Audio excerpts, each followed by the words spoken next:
আচ্ছা, বাংলা ভাষা 9 নম্বর প্রশ্ন। সভ্যতার সংকট প্রবন্ধ অনুসারে রবীন্দ্রনাথের ঐতিহাসিক ও জ্ঞানতাত্ত্বিক মূল্যবোধের পরিচয় লিপিবদ্ধ করুন।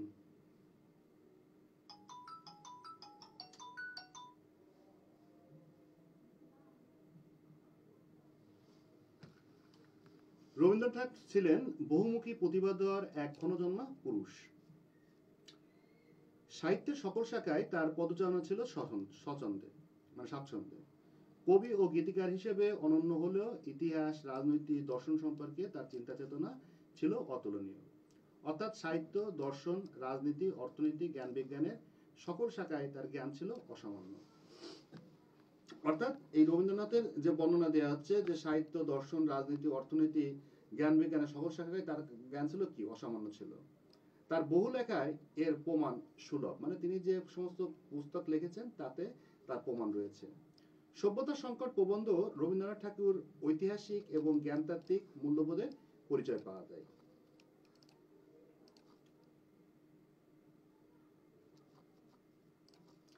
সভ্যতার সংকট প্রবন্ধে রবীন্দ্রনাথের ঐতিহাসিক এবং জ্ঞানতাত্ত্বিক মূল্যবোধের পরিচয়।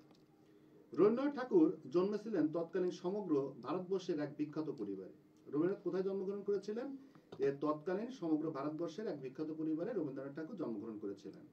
সাহিত্য, দর্শন, জ্ঞান বিজ্ঞানের জোড়া শাখায় ঠাকুর পরিবার ছিল অগ্রগণ্য। রবীন্দ্রনাথ শৈশব থেকে লেখাপড়ায় বিশাল সুযোগ পান। যদিও তিনি প্রথাগত প্রাতিষ্ঠানিক ডিগ্রি লাভ করেননি, তিনি ছিলেন তার সমকালের সুশিক্ষিত ব্যক্তিদের অন্যতম। তিনি কি ছিলেন? তিনি ছিলেন তার সমকালের সুশিক্ষিত ব্যক্তিদের মধ্যে অন্যতম ছিলেন। ইংরেজি ভাষার মাধ্যমে তিনি সমকালীন পৃথিবীর সাহিত্য, দর্শন, রাষ্ট্রবিজ্ঞান, ইতিহাস সম্পর্কে তার ব্যাপক পড়াশোনা এবং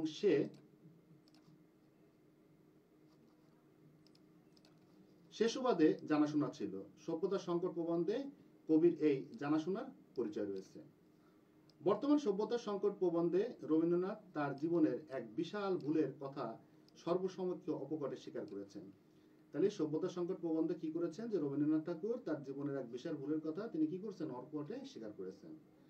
কৈশোর যৌবন থেকে ইংরেজ জাতির প্রতি তিনি ছিলেন শ্রদ্ধাশীল, অর্থাৎ তিনি ছোটবেলা থেকে এই ইংরেজ জাতির প্রতি কি ছিলেন? শ্রদ্ধাশীল ছিলেন। ইংরেজ তথা পাশ্চাত্য সভ্যতা সংস্কৃতির প্রতি তিনি ছিলেন অত্যন্ত শ্রদ্ধাশীল। ইংরেজ জাতিকে তিনি উদারমনা, সাম্য, মুক্তি ও মানবিকতার ধারক বলে জানতেন। কিন্তু আজ জীবনের শেষ প্রান্তে এসে বুঝতে পারেন যে কত ভুল ধারণা তিনি জীবনভর মনের গভীরে পোষণ করেছেন। তিনি উপলব্ধি করেন যে ইংরেজ জাতি আসলে দ্রুত, সাম্রাজ্যবাদী এবং স্বার্থান্ত। তারা নিজের হীন স্বার্থ সিদ্ধির জন্য যে কোনো অমানবিক, জঘন্য কাজ অবলীলায় করতে পারে। তারা ভারতকে এতদিন কেবল শোষণ করেছে, কিন্তু ভারতের সাধারণ মানুষের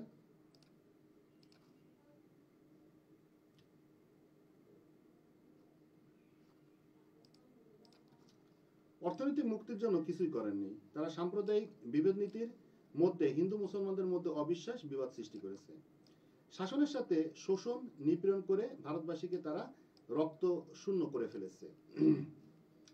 ইংরেজরা এদেশে নিজেদের যন্ত্রশক্তি প্রদর্শন করেছে, এদেশের মানুষের মুক্তির জন্য তারা কিছুই করেন নাই।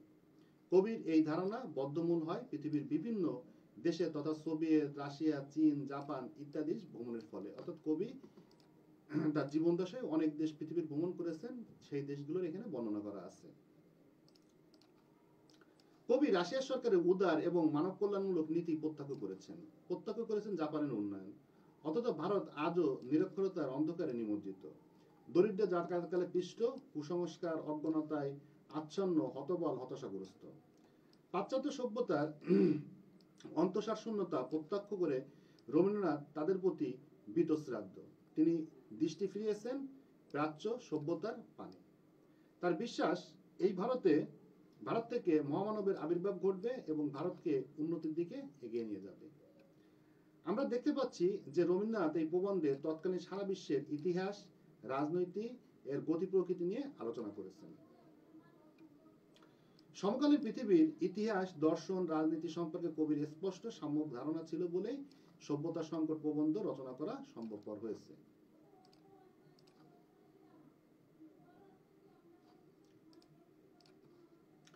ইতিহাস, রাজনীতি, সাহিত্য, দর্শন ইত্যাদি বিষয়ে ব্যাপক জ্ঞান এবং অভিজ্ঞতার উপর ভিত্তি করে তিনি ভারতের রাজনৈতিক এবং অর্থনৈতিক মুক্তির পথ নির্দেশ করেছেন। তো এই প্রশ্ন সম্পর্কে কারো কোনো প্রশ্ন আছে?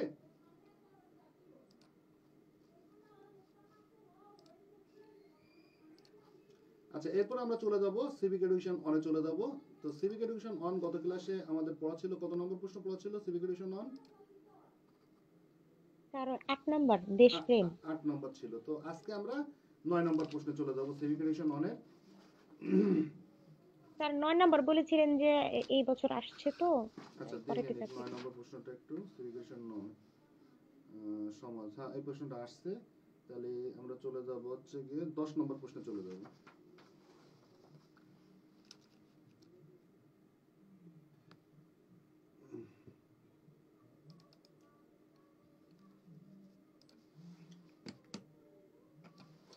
তো 10 নম্বর প্রশ্নটা কি আছে, যে জাতীয়তাবাদের উপাদানসমূহ বর্ণনা করুন, অথবা জাতীয়তাবাদের উপাদানসমূহ আলোচনা করুন, অথবা জাতীয়তাবাদের সংজ্ঞা দিন, জাতীয়তাবাদের উপাদানসমূহ চিহ্নিত ও বর্ণনা করুন, অথবা জাতীয়তাবাদের সংজ্ঞা দিন, জাতীয়তাবাদের উপাদানগুলো সংক্ষেপে আলোচনা করুন।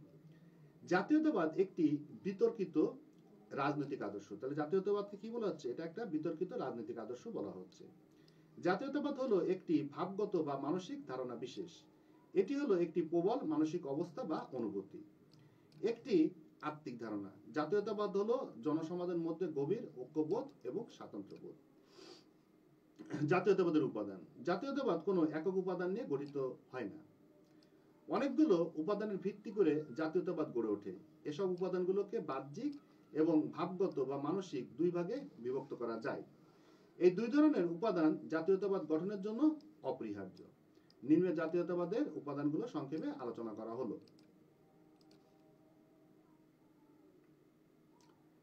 এক নম্বর হচ্ছে গিয়ে ভৌগোলিক ঐক্য।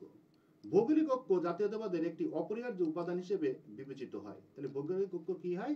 যে জাতীয়তাবাদের একটি অপরিহার্য উপাদান হিসেবে বিবেচিত হয়। কোনো নির্দিষ্ট ভূখণ্ডে দীর্ঘকাল ধরে যদি কোনো জনসমষ্টি বসবাস করে, তাহলে তাদের মধ্যে ঘনিষ্ঠ সম্পর্ক গড়ে ওঠে। অর্থাৎ একটা নির্দিষ্ট ভূখণ্ডে যদি দীর্ঘদিন ধরে কোনো লোক বসবাস করে এবং কোনো জনসমষ্টি বসবাস করে, তাহলে তাদের মধ্যে কি ওঠে? ঘনিষ্ঠ সম্পর্ক গড়ে ওঠে। স্বাভাবিকভাবে তাদের মধ্যে একটি নিবিড় ঐক্যের বন্ধন গড়ে ওঠে। এই ভূখণ্ডে স্থায়ীভাবে বসবাস করার কারণে সেই জনসমষ্টির মধ্যে নিজ ভূখণ্ডের প্রতি অধিকারবোধ এবং মমতাত্ত্ববোধ গড়ে ওঠে। এর ফলে মাতৃভূমির ধারণা প্রতিষ্ঠা পায় এবং মাতৃভূমির কেন্দ্র করে স্বদেশিকতা জাগ্রত হয়। এরপর হচ্ছে বংশগত ঐক্য। জাতীয়তাবাদের একটি উপাদান হিসেবে অনেক রাষ্ট্রবিজ্ঞানী বংশগত ঐক্যের উপর গুরুত্ব আরোপ করেন। কোন সংঘবদ্ধ জনসমষ্টি যখন নিজেদের একই পূর্বপুরুষের বংশধর বলে মনে করে, তখন তাদের মধ্যে এক সুদৃঢ় একাত্মতাবোধ পরিলক্ষিত হয়। এই বংশগত ঐক্যের ধারণা গভীর জাতীয়তাবাদের সঞ্চয় ঘটায়। কিন্তু বর্তমানে একে নৃবিজ্ঞানীরা ভ্রান্ত বলে মনে করেন, কারণ বংশগত বিশুদ্ধতা নির্ধারণ করা সম্ভব নয়। ভাষাগত ঐক্য। মানুষের ভাব প্রকাশের সর্বপ্রথম মাধ্যম হলো ভাষা। যখন কোনো জনসমাজের অন্তর্গত প্রায় সকল লোক একই ভাষায় কথা বলে এবং একই সাহিত্যে তাদেরকে আকৃষ্ট অনুপ্রেরিত করে তোলে, তখন তাদের মধ্যে ঐক্যবোধ গড়ে ওঠে। অর্থাৎ কি বলা হচ্ছে, যে যখন বিভিন্ন জনসমষ্টি এবং তাদের হচ্ছে যে ভাষা, এই ভাষা এবং সাহিত্যে তাদের কি করে? আকৃষ্ট করে কি করে? অনুপ্রেরিত করে তোলে, তখন তাদের মধ্যে ঐক্যবোধ গড়ে ওঠে। তবে ভাষাগত ঐক্য ছাড়াও জাতীয়তাবাদ গড়ে ওঠে, যেমন সুইজারল্যান্ড। এরপর ধর্মীয় ঐক্য। জাতীয়বাদ প্রতিষ্ঠা ধর্ম বিশেষ গুরুত্বপূর্ণ ভূমিকা পালন করে। একই ধর্মীয় বিশ্বাসের দ্বারা প্রভাবিত জনসমষ্টির মধ্যে অতি সহজে ঐক্যের মানসিকতা গড়ে ওঠে। অধ্যাপক গিলক্রিস্ট বলেন, ধর্ম বিশ্বাসের পার্থক্য যেখানে প্রবল, সেখানে জাতিগত ঐক্য স্বল্পস্থায়ী হতে বাধ্য। তবে জাতীয়তাবাদের বিকাশে ধর্ম একমাত্র উপাদান নয়।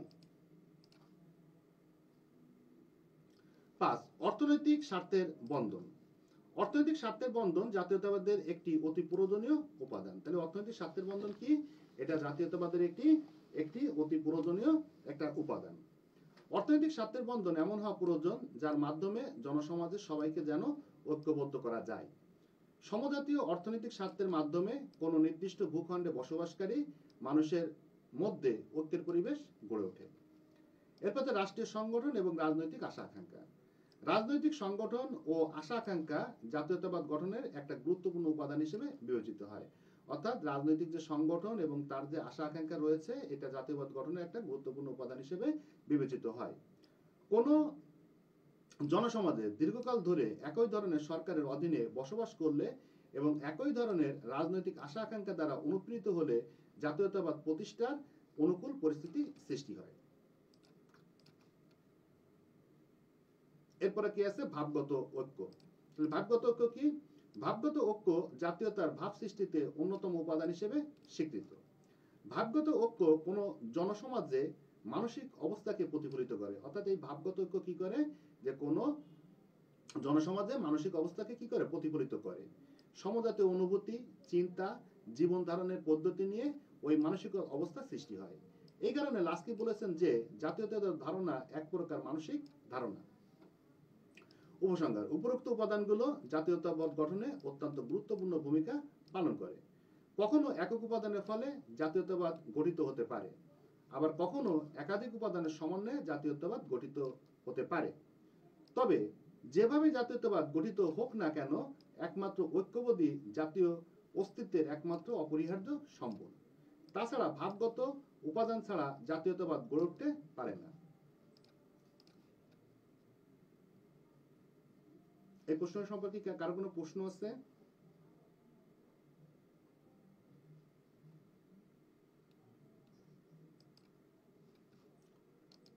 আচ্ছা, এখন আমরা চলে আসব ইংলিশ ল্যাঙ্গুয়েজ স্কিলে চলে আসব।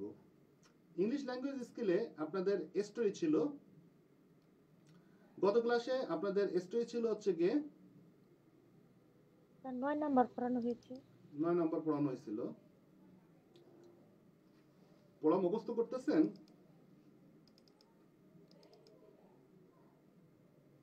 স্টোরি কি মুখস্থ করছেন গত ক্লাসের?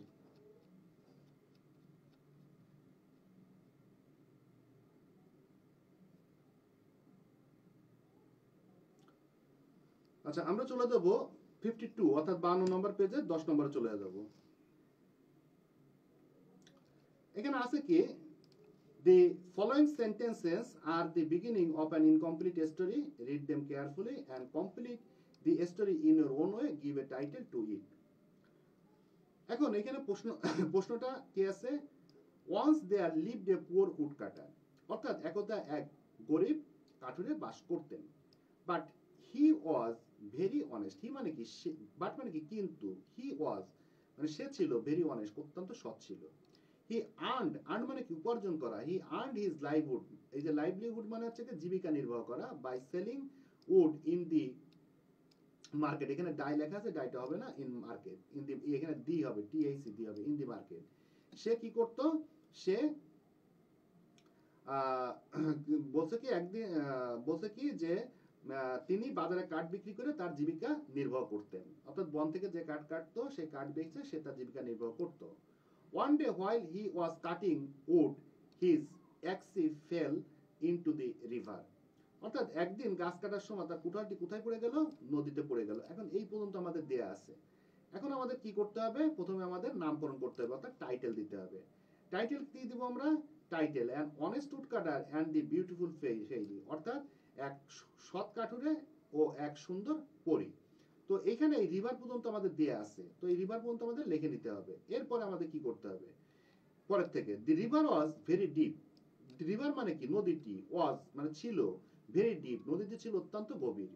দি woodcutter did not know how to swim or drive, মানে কাঠুরে জানতো না কিভাবে সাঁতার কাটতে হয়। ঠিক আছে, কিভাবে সাঁতার কাটতে হয়।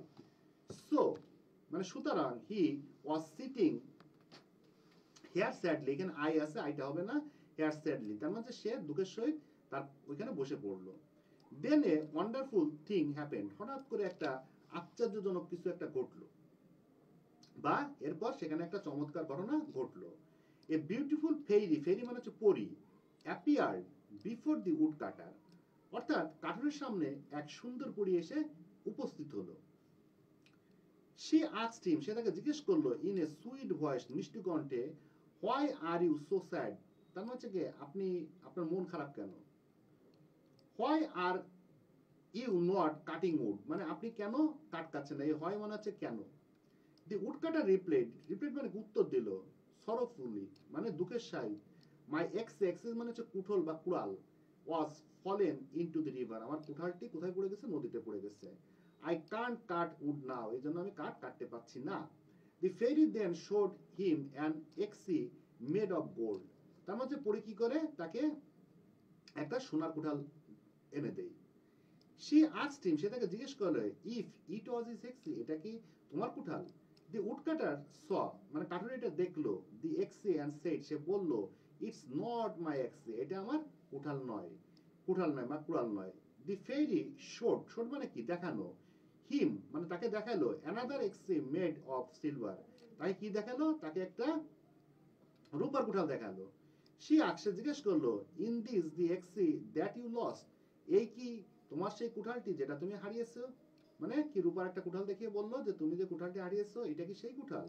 দি উডকাটার সেইড, কাঠুরে জিজ্ঞেস বললো নো ইটস নট, এটা আমার না।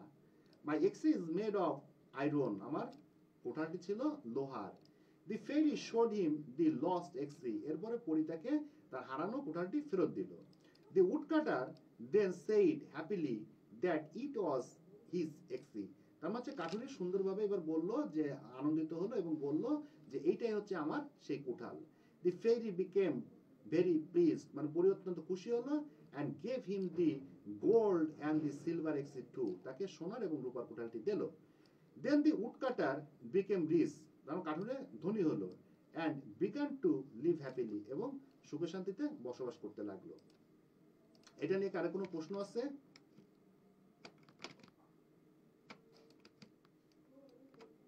আপনার কি কারো কোনো প্রশ্ন আছে এটা নিয়ে? প্রশ্ন থাকবে যতক্ষণ প্রশ্ন করতে থাকবেন, কারণ পরীক্ষায় ভালো রেজাল্ট করতে হলে আপনাকে পড়ালেখা করতে হবে, আর পড়ালেখা করতে হলে বুঝতে হবে, যদি না বোঝেন তাহলে মুখস্থ হবে না।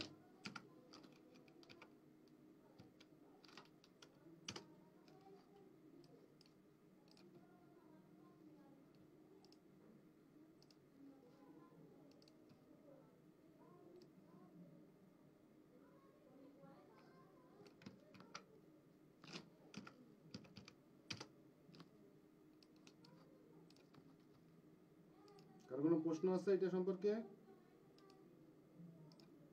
পড়া কি কম হয়ে যাচ্ছে আপনাদের না বেশি হয়ে যাচ্ছে?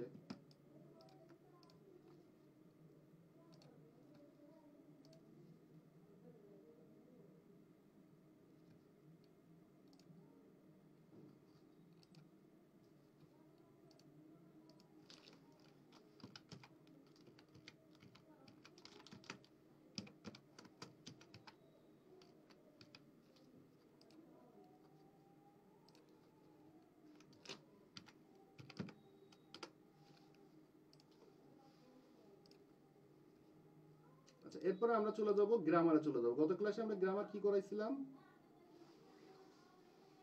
ডিগ্রি করাইছিলাম। এই ডিগ্রিটা কি আপনারা মুখস্থ করছেন? আপনাদের যে ডিগ্রিটা আমি দিছিলাম এই ডিগ্রিটা কি মুখস্থ করছিলেন? এই যে এটা কি মুখস্থ করছিলেন এই চারটা? কথা বলেন, এই চারটা কি কেউ মুখস্থ করছেন আপনারা? স্যার পড়ছি অল্প করে, নিচের একটু বুঝতে সমস্যা হয়েছিল, যে ওটা বাই প্লাস ওটা কি বুঝতে পারি নাই। কোনটা? কত নম্বরটা?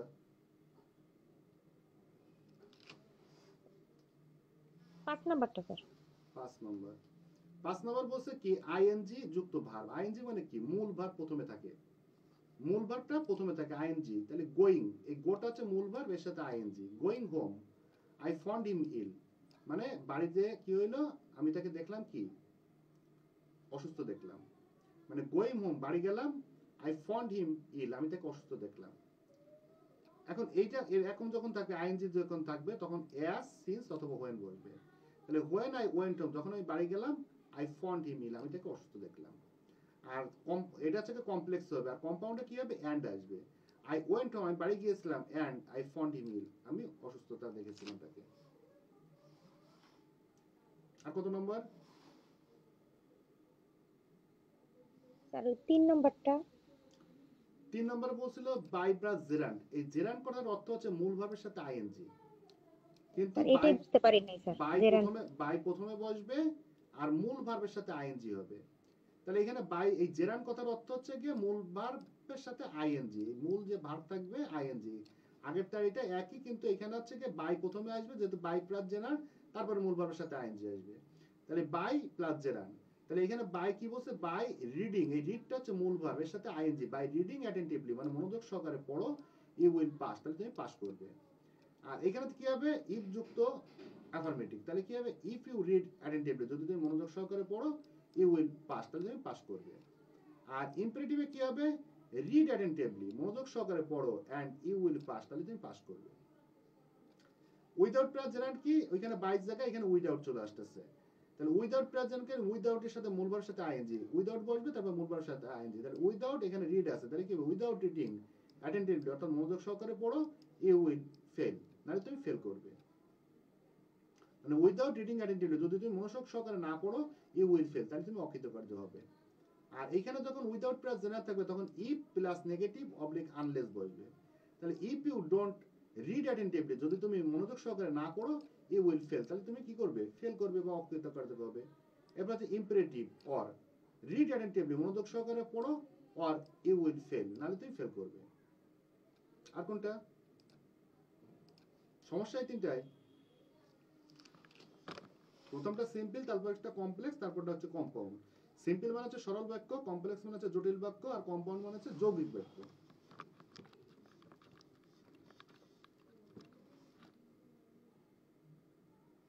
আর কি কোনো সমস্যা? না স্যার, আর কয়েকবার পড়লে ঠিক হয়ে যাবে। হ্যাঁ, এই এই চারটা মুখস্থ করে ফেলতে হবে। তাহলে আজকে আমরা একটু যাবো হচ্ছে ট্যাগ কোশ্চেনে যাব।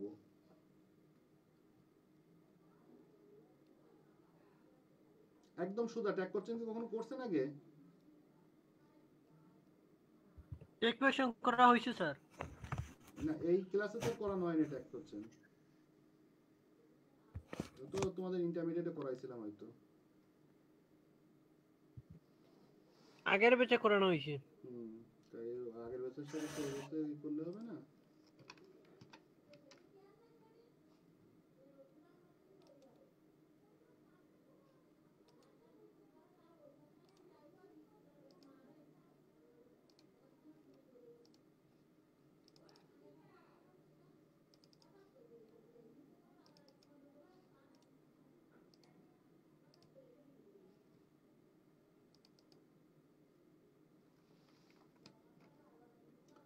আচ্ছা, ট্যাগ কোশ্চেন শেখার আগে এটার মানে কি একটু আমি আলোচনা করি।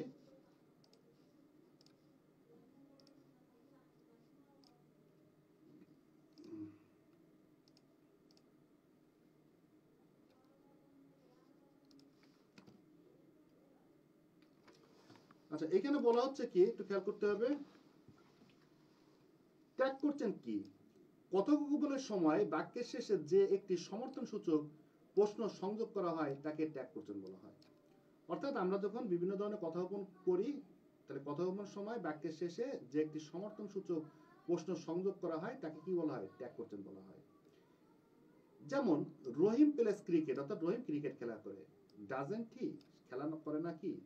শি ওয়েন্ট দেয়ার, সে সেখানে গিয়েছিল। Didn't she, birds can fly, পাখিরা মুক্ত আকাশে ওড়ে। কান্ট দে, অর্থাৎ এগুলো আপনারা কিছুই বোঝেন নাই। তো এখন আপনাদের আগে মূল জিনিসে আসি, তারপরে বোঝাচ্ছি। এখানে একটু খেয়াল করেন,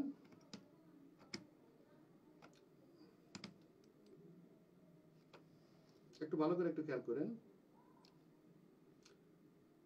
এখানে খেয়াল করেন, আমরা এম নট লিখি, এটার সংক্ষেপ আছে, খেয়াল করেন এখানে এম নট এর সংক্ষেপ হচ্ছে আরএন, এ আর ই এন টি, আরএন্ট, অথবা এইন্ট, এ আই এন আর হচ্ছে টি। এখন খেয়াল করেন, এই যে যে নটটা, এই নটের ভিতরে যে ওটা আছে, এই ওটা উজ্জ হবে এবং এখানে কি হয়ে যাবে, অ্যাপোস্ট্রফি পড়বে।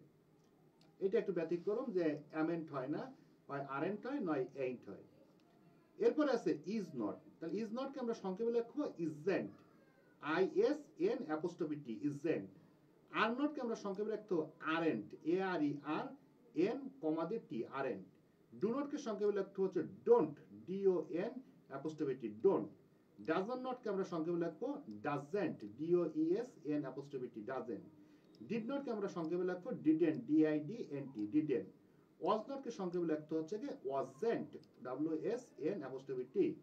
ওয়ার নটকে আমরা সংক্ষেপে লিখবো weren't, WEREN apostrophe T. Shall নটকে আমরা সংক্ষেপে লিখবো shan't, SHAN apostrophe T, shan't. Would নটকে আমরা সংক্ষেপে লিখবো wouldn't, WULDN apostrophe T, wouldn't. Should নটকে আমরা সংক্ষেপে লিখবো shouldn't, SHOULDN apostrophe T, shouldn't. Could নটকে আমরা সংক্ষেপে লিখবো couldn't, COULDN apostrophe T, couldn't. May নটকে আমরা সংক্ষেপে লিখবো মেন্ট, MAYNT, মেন্ট। এরপর হচ্ছে কি আমরা মাইট নটকে সংক্ষেপে লিখবো mightn't, MIGHTN apostrophe T, mightn't. Had নটকে আমরা সংক্ষেপে লিখবো hadn't, HADN apostrophe T, hadn't. Must নটকে সংক্ষেপে লিখবো mustn't, MUSTN apostrophe T. Need নটকে আমরা সংক্ষেপে লিখবো needn't, NEEDN apostrophe T, needn't. Ought নটকে আমরা সংক্ষেপে লিখবো অটেন্ট, OUGHTN অ্যাপোস্ট্রফি টি, অটেন্ট। এই কয়টা আপনার মুখস্থ করা লাগবে না, শুধু এই নটটা ওটা উঠে যায়, এখানে অ্যাপোস্ট্রফি বসবে। এইটুকু কি আপনারা বুঝতে পারছেন? এই যে যেটুকু বুঝাইলাম এইটুকু কি আপনারা বুঝতে পারছেন? জি স্যার। আচ্ছা, এইটুকু যদি বুঝতে পারেন এবার আমরা চলে আসবো মূল সেন্টেন্সে চলে আসবো। এখানে খেয়াল করেন, আগে একটু বলে নিই যে সেন্টেন্সে যদি ভার্ব থাকে,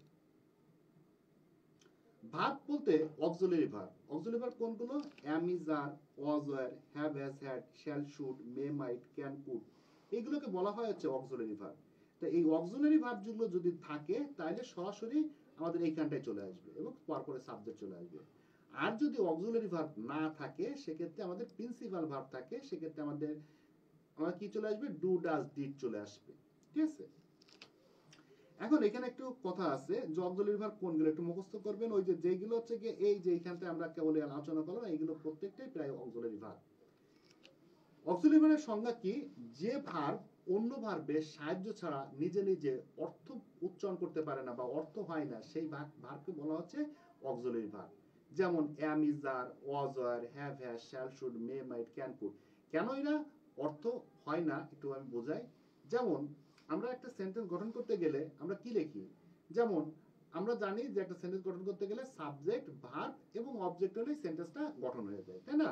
আমরা তো এটা জানি যে একটা সেন্টেন্স গঠন করতে গেলে সাবজেক্ট, ভার্ব এবং অবজেক্ট হইলে আমাদের সেন্টেন্সটা গঠন হয়ে যায়, এটা তো।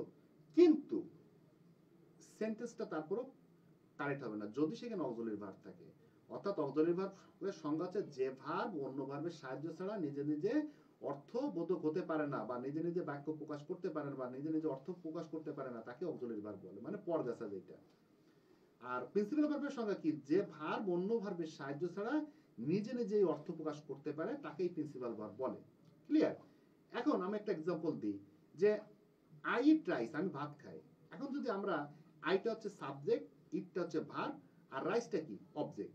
এখন যদি আমরা বলি আই ইজ রাইস, মানে আমি হই ভাত, তাহলে কি সেন্টেন্সটা হবে? হবে না। কেন হবে না? এখানে আমি কখনো ভাত হইতে পারি না, আমি কখনো ভাত হইতে পারি না। এখানে কি করা লাগবে? আমাদের একটা অক্সিলারি ভার্ব যদি আনতে চাই সেক্ষেত্রে কি করতে হবে? আই অ্যাম ইটিং রাইস, আমি ভাত খাইতেছি, আই অ্যাম ইটিং রাইস। কিন্তু এখানে ওই ইজটা কিন্তু আমাদের ভার্ব হবে না, মানে ভার্বটা অর্থ প্রকাশ করতে পারে না। আমার কথা কি বুঝতে পারছেন? যদি কখনো সেন্টেন্সে অক্সিলারি ভার্ব থাকে সেখানে অবশ্যই প্রিন্সিপাল ভার্ব থাকবে, এটা মনে রাখবেন। যদি অক্সিলারি ভার্ব থাকে সেই সেন্টেন্সটা পরিপূর্ণ করতে অবশ্যই প্রিন্সিপাল ভার্ব থাকবে, অর্থাৎ প্রিন্সিপাল ভার্বকে বলা হচ্ছে প্রধান verb.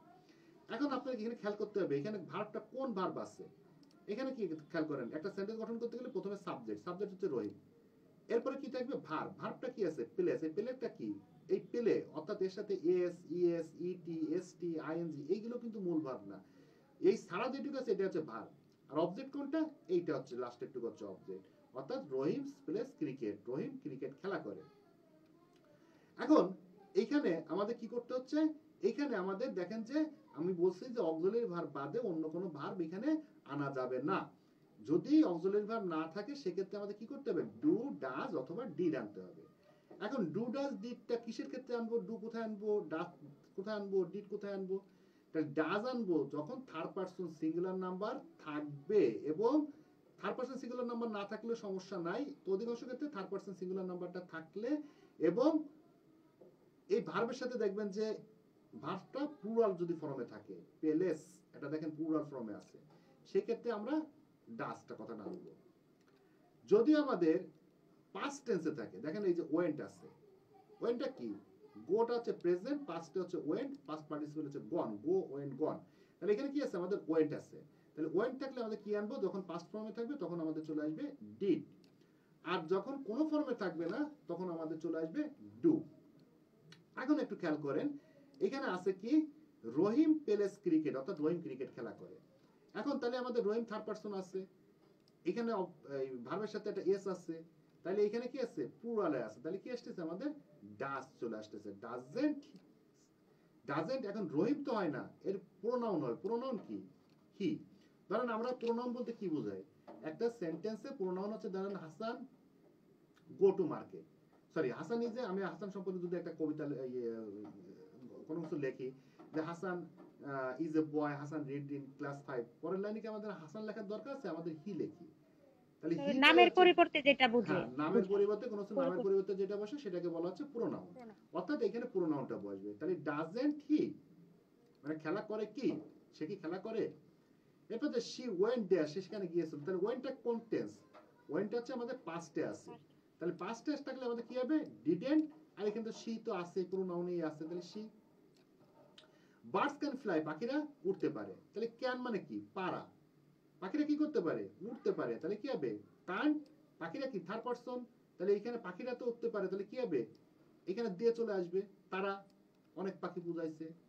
It is a nice story book, এটা একটা সুন্দর গল্পের বই, তাহলে কি হবে, এই যে দেখেন অক্সিলারি ভার্ব, সাবজেক্টের পরে অক্সিলারি ভার্ব চলে আসছে, তাহলে ইজন্ট ইট, অক্সিলারি ভার্ব থাকলে একবারে বসাই দিবেন। He has done the work, সে কাজটি করেছিল, তাহলে কি হবে, হ্যাজন্ট হি। এটুকু আপনারা বুঝতে পারছেন সবাই, বোঝেন না এরকম কেউ আছেন, অল্প বোঝেন কিন্তু ক্লিয়ারলি বোঝেন, ঠিক আছে, এটুকু বুঝতে পারছেন সবাই। আচ্ছা, এবার আমরা একটু নিচে চলে যাই, একটু নিচে চলে আসলাম, নিচে চলে আসার পর একটু খেয়াল করেন, হি মাস্ট ডু দিস, সে অবশ্যই এটা করবে, তাহলে কি হবে, এই যে মাস্ট আছে খেয়াল করেন, তাহলে কি হবে, মাস্ট আছে মানে কি অবশ্যই, তাহলে মাস্টেন্ট হি।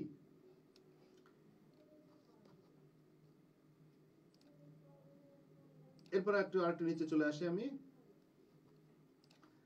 আই অ্যাম এ স্টুডেন্ট, আমি একজন ছাত্র, তাহলে এখানে আমি পড়ছিলাম কি, এম থাকলে কি হবে, আরেন্ট, আর এখানে সাবজেক্টটা বসে যাচ্ছে, সাবজেক্ট হচ্ছে I, aren't I.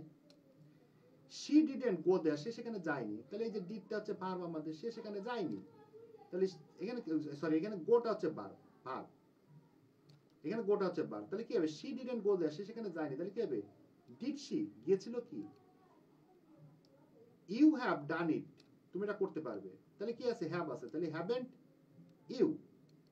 They were playing football, তারা ফুটবল খেলা করে, তাহলে কি হবে, warrant they. He had gone দেয়ার, সে সেখানে গিয়েছিল, তাহলে কি হবে, hadn't he. He is not a teacher, সে একজন শিক্ষক নয়, তাহলে কি হবে, ইজন্ট হি। এই কটা কি কারো সমস্যা আছে কোনো?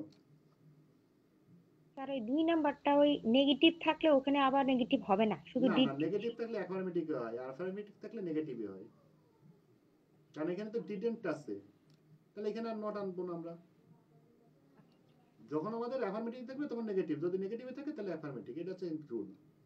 2 নাম্বার চলে আসেন, এই রুল পড়ার দরকার নেই, আপনারা জাস্ট হচ্ছে গিয়ে এটা বোঝেন, ঠিক আছে। How beautiful the picture is, ছবিটি কতই না সুন্দর, তাহলে কি হবে, এখানে ভার্ব কোনটা, ইজ, ইজ, তাহলে কি হবে, ইজন্ট, আর ছবি দ্বারা কি বোঝাচ্ছে, ইট।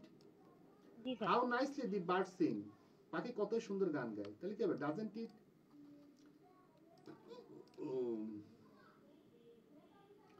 এরপরটা, we may fail at first, তাহলে কি হবে, মে আছে, তাহলে কি হবে, mayn't we. You must have heard the name of Joynul, না জালালউদ্দিন রুমি, রুমি। জামালউদ্দিন রুমি, তাহলে কি হবে, মাসেন্ট, তাহলে কি হবে, you. none could prosper in life without utilizing time। তাহলে কি হবে এখানে couldn't could he এখানে এন আসবে could আছে তো ও না নন ক্যান আছে তো এখানে নেগেটিভ আছে তাহলে could he I shall do that আমি এটা করব তাহলে কি হবে shall আছে তাহলে কি হবে shalln't I what's an idea তাহলে কি হবে এটার ব্যতিক্রম তাহলে isn't it what's a pity তাহলে কি হবে isn't it how beautiful garden it is তাহলে কি হবে এই ইসটা হচ্ছে ভার্ব তাহলে কি হবে isn't আর এখানে কি হবে what how beautiful the picture is তাহলে কি হবে isn't it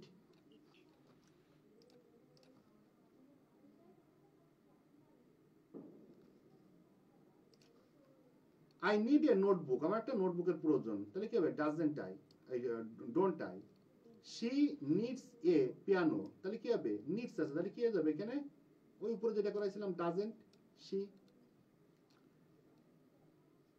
আর এগুলো সাধারণত দরকার নেই তারপর একবার দেখাই দিই let's us have a discussion তাহলে কি হবে লেট আস যখন লেট আস দিয়ে থাকে তখন শ্যাল হয় ঠিক আছে লেট আস অথবা লেট আস থাকলে শ্যাল দিয়ে শুরু করতে হবে shall we let's help the poor তাহলে কি হবে shall we let's us go for a walk তাহলে কি হবে শ্যাল উই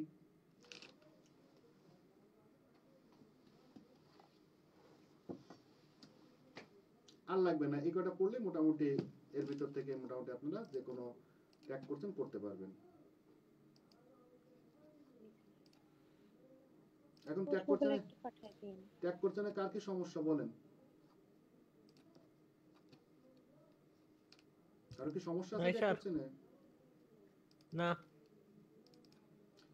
প্রতিদিন অন্তত আপনারা 2টা ঘন্টা বাসায় বসে পড়বেন ঠিক আছে এবং প্রতিদিন আমি যে পড়াটা করাই দেব সেই পড়াটাই অন্তত আপনারা বাসায় বসে এগুলো একটু দেখবেন কারণ কি যদি আমি পড়াই দিলাম আপনারা যদি বাসায় না দেখেন তাহলে আজ পড়বানি কাল পড়বানি এইভাবে কিন্তু পড়াগুলো হয় না তো এই কারণে আপনারা সর্বদা চেষ্টা করবেন আমি যখন পড়াই দিলাম এখন এর ঘন্টাখানিক অন্তত পড়বেন আর কালকে সকালে 2 ঘন্টা 1 ঘন্টা পড়লেন কালকে রাত্রে 1 ঘন্টা পড়লেন ঠিক আছে এইভাবে অন্তত প্রতিদিন 2টা ঘন্টা যদি আপনারা পড়েন সেক্ষেত্রে কিন্তু আপনাদের কিন্তু দেখবেন যে পরীক্ষার অনেক আগেই আপনাদের কোর্স শেষ হয়ে গেছে শুধু রিভিশনে পড়ে থাকবেন ভালো রেজাল্ট করতে পারবেন আর যেটা পড়বেন সেটাই কিন্তু একটু লেখার চেষ্টা করবেন কারণ লেখার চেষ্টা করলে যে জিনিসটা হবে সেটা হচ্ছে কি আপনার হাতের লেখা স্পিড আসবে অর্থাৎ 3 ঘন্টায় কিন্তু সমস্ত প্রশ্নের উত্তর কিন্তু সুন্দরভাবে কিন্তু উপস্থাপন করা যায় না যদি না আপনারা সময় মানে হচ্ছে কি সম্পর্কে সচেতন না থাকেন এই জন্য অবশ্যই করে আপনাদের কি করতে হবে সময় সম্পর্কে সচেতন হইতে হবে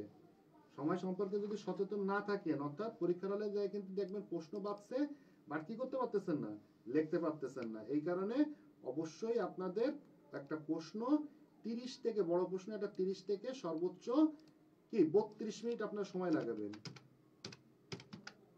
30 থেকে 32 মিনিট একটা প্রশ্নের সময় লাগাবেন এর বেশি লাগাবেন না এর বেশি লাগাইলে কিন্তু আপনারা পরবর্তী যে উত্তরগুলো ওই উত্তরগুলো সুন্দরভাবে কিন্তু লিখতে পারবেন না আমার কথা কি বুঝতে পারছেন এই কারণে আপনারা চেষ্টা করবেন সবসময় বাসায় একটু ভালো করে লেখার জন্য এবং হাতের লেখাটা একটু সুন্দর করে লেখার জন্য ঠিক আছে হাতের লেখা সুন্দর হইলে ছোটবেলায় পড়ছেন যে হাতের লেখা সুন্দর হইলে পরীক্ষায় অধিক নম্বর পাওয়া যায় অর্থাৎ হাতের লেখা এই জন্য হাতের লেখার পরেও গুরুত্ব আপনাদের দিতে হবে ঠিক আছে মনে থাকবে আমার কথা এটা কিন্তু ছোটবেলার কথা এটা কিন্তু বড়বেলার কথা না কিন্তু ছোটবেলায় কিন্তু আপনারা আইছেন যে হাতের লেখা সুন্দর হইলে পরীক্ষায় অধিক নাম্বার পাওয়া যায়